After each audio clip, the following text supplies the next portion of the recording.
minhas divas e divos do axé, tudo bem, meus amores? Sejam bem-vindos a mais um vídeo aqui no canal de Tatá Loparga.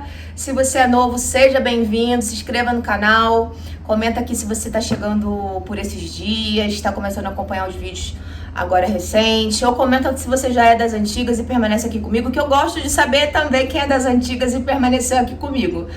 O assunto de hoje é um assunto que eu venho esclarecer a dúvida de uma seguidora, que é a Andréia.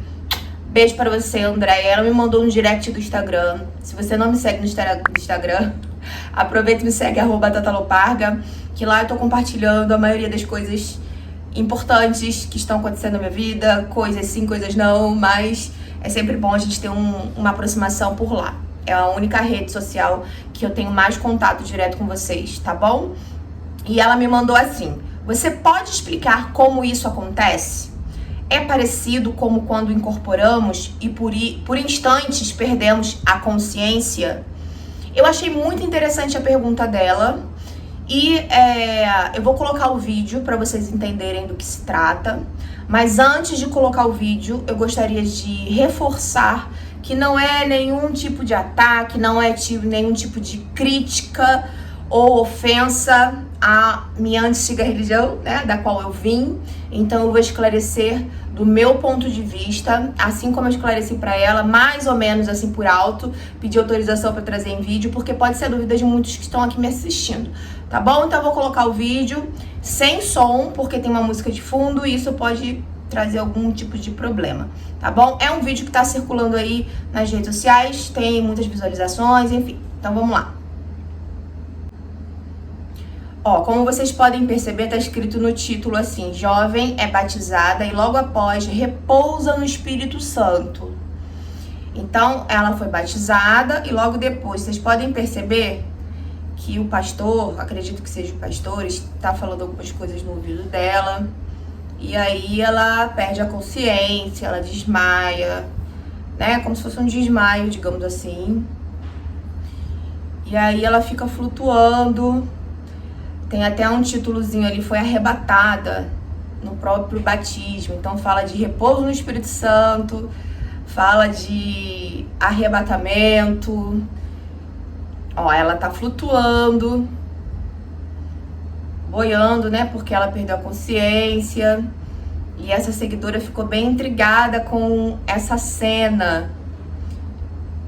E aí ela veio me perguntar o que é isso, o que significa isso. Eu não sei se ela veio da igreja evangélica, porque eu conheço essa seguidora pessoalmente, a gente teve alguns contatos e eu não me lembro muito bem da história dela, mas tem gente que fica sem entender. Então eu vou trazer aqui minha posição sobre essa questão aí, ok? Bom, esse fenômeno que acontece nas igrejas pentecostais e neopentecostais se chama cair pelo Espírito Santo, ser batizada pelo Espírito Santo. Ser batizada não, pode ser, como tá lá no título, né? Repousa no Espírito Santo ou foi arrebatada. Eu usava muito o termo cair pelo Espírito Santo, tá? Eu vou até colocar uma foto aqui para vocês entenderem melhor que isso acontece muito dentro das igrejas.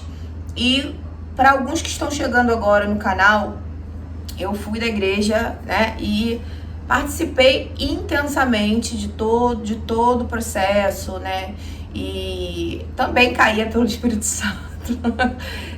Não tô desmerecendo, tá? Esse vídeo não é pra desmerecer, desvalorizar, nada disso. Cada um tem sua visão, cada um entende de uma forma, e lá eles entendem que é a presença do Espírito Santo.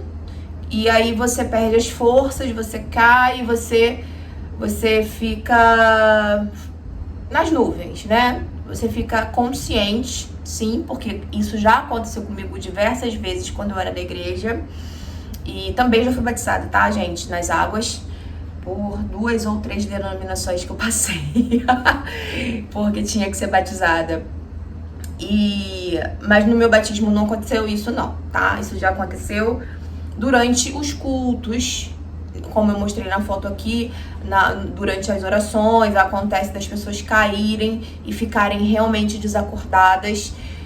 E a sensação minha, que eu posso dizer da minha parte, é que não tem nenhum movimento você não consegue se movimentar, mas você tem leve consciência do que está acontecendo ali à volta. Você escuta tudo muito distante, mas você não tem forças para mexer o seu corpo, braço, perna, os dedos, nada. Só que existe todo um processo de quando acontecem esses fenômenos dentro da igreja, de ser amparada por alguém que tá ali, né, um diácono, um presbítero, sei lá como chama, dentro de cada doutrina, para amparar essas pessoas que vão cair. Então, essas pessoas caem, ficam ali adormecidas por um tempo.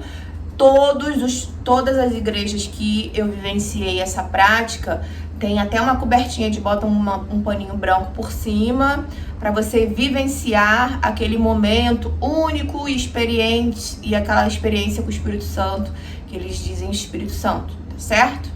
Então, na visão evangélica, é dessa forma: arrebatamento, cair pelo Espírito Santo, é uma experiência espiritual que eles dizem do Espírito Santo, ok?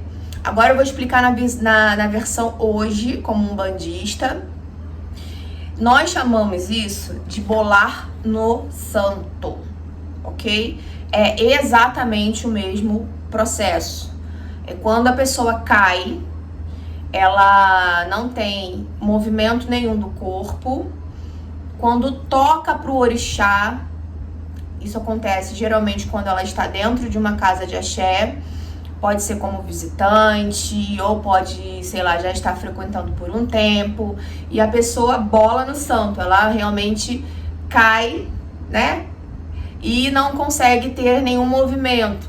Acredito eu que ouça algumas coisas que estão acontecendo mesmo na mesma questão, porque comigo, dentro da religião, isso nunca aconteceu, de bolar no santo dentro da casa de axé, ok?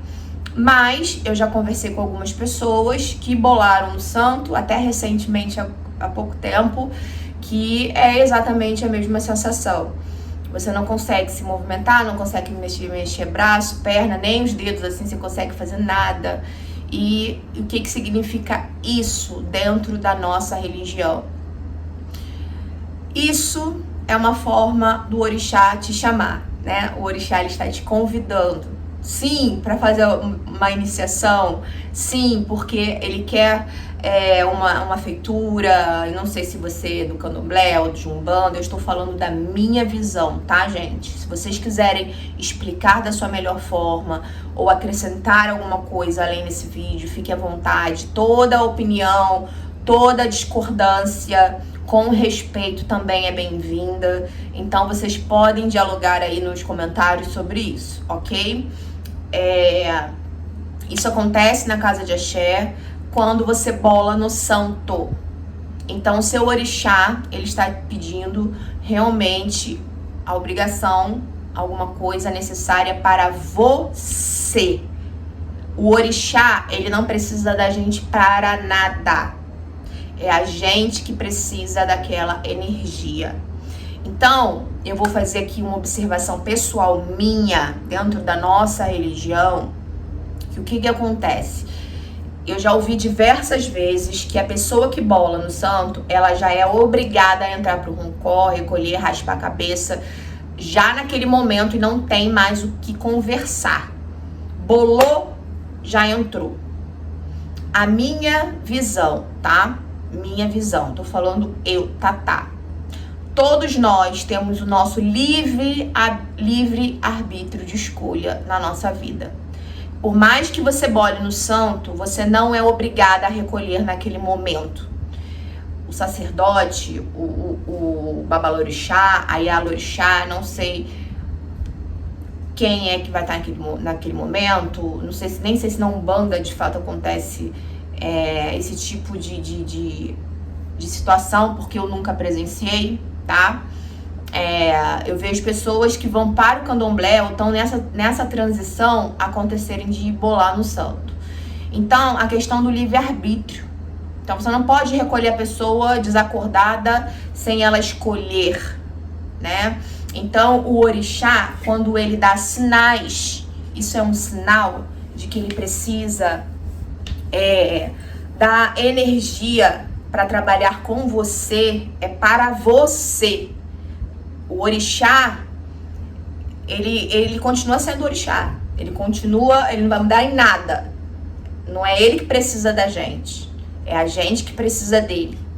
Aí você tem seu livre-arbítrio de escolha de decidir, sim, eu vou recolher, ou não, não vou recolher. Ou se tiver algum procedimento que possa esperar um pouquinho mais a sua feitura, porque é uma obrigação, todo mundo sabe que é muito caro, gasta-se muito dinheiro, por mais que arrecadem, né, movimentem todo um processo de pessoas ajudarem, que tem tal da misericórdia, né, que faz na misericórdia, mas a pessoa precisa decidir sim ou não, tá? A minha opinião é essa, não é sair recolhendo a pessoa sem o parecer dela, mas o orixá pediu, tem que recolher, ponto final, e não tem escolha. Tem escolha sim, porque o orixá não precisa da gente, é a gente que precisa do orixá. E aí você vai decidir, sim, eu aceito, mediante as minhas dificuldades, o orixá vai me dar caminho, eu quero seguir essa nova trajetória, né? Porque provavelmente a pessoa não tem muito conhecimento, ou nunca teve experiência com o orixá, ou se já teve e tá pedindo alguma coisa em específico, a pessoa precisa decidir e escolher, certo? Então, o que acontece lá na igreja tem esse nome, de cair pelo Espírito Santo, ser batizado com o Espírito Santo, porque algumas pessoas também usam esse termo às vezes, arrebatado, enfim. Dentro da nossa religião é bolar no santo. É quando o nosso orixá está pedindo a feitura, a iniciação, ou raspar, em alguns casos, né, raspar a cabeça, enfim. Mas cabe a você escolher. Por conta do livre-arbítrio. Você pode falar, não é o momento, não quero. Aí você pode decidir, escolher, fazer, sei lá, para segurar um pouco mais, que eu acho que tem algum ritual que possa segurar um pouco mais.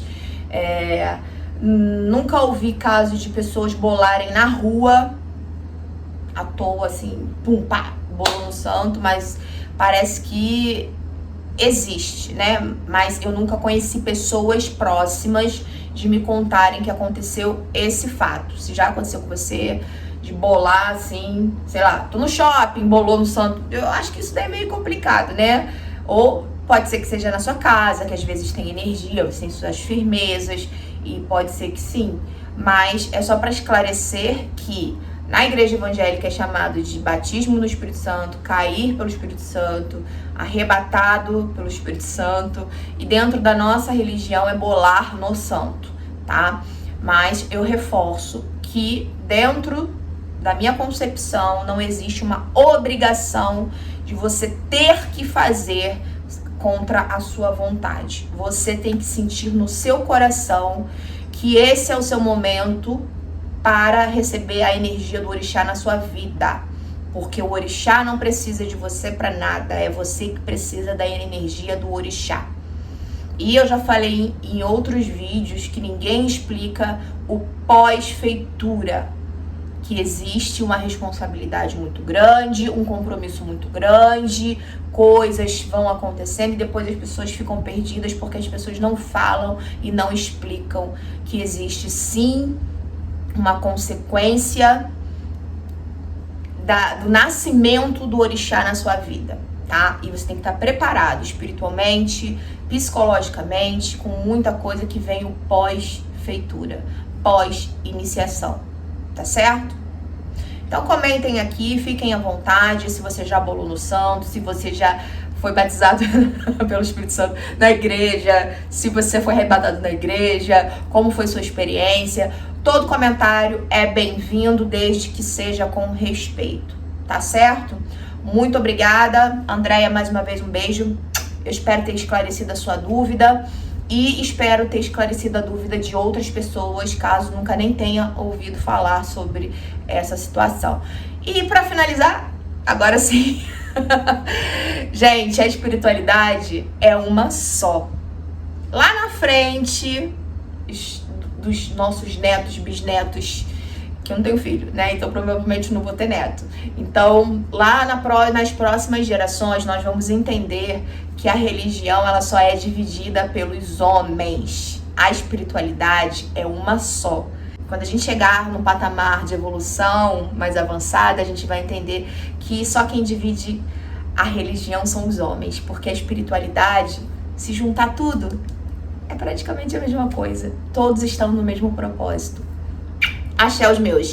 Até o próximo vídeo.